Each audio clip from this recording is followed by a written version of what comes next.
High BP అంటే ఏమిటి? High BP అంటే రక్తపోటు 140/90 కంటే ఎక్కువగా ఉండడం. ఇది హృదయంపై అధిక ఒత్తిడిని పెడుతుంది. హై బీపీ ఎందుకు వస్తుంది? హై బీపీ ఎందుకు వస్తుందంటే అధిక ఉప్పు తినడం వలన, వ్యాయామం సరిగ్గా చేయకపోవడం వలన, ధూమపానం, మద్యపానం అతిగా సేవించడం, మానసిక ఒత్తిడికి గురైనప్పుడు వస్తుంది.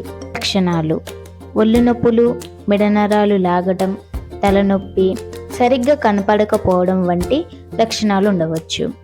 హై బీపీ వల్ల వచ్చే ప్రమాదాలు: గుండెపోటు రావటం, పక్షవాతం, మూత్రపిండాల సమస్యలు, చూపు కోల్పోవడం.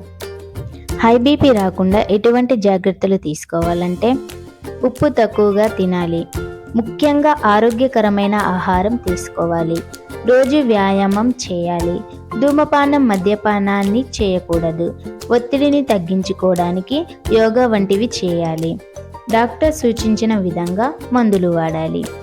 మీ బీపీని తరచూ చెక్ చేయించుకోండి. ముందు జాగ్రత్తే మెరుగైన చికిత్స.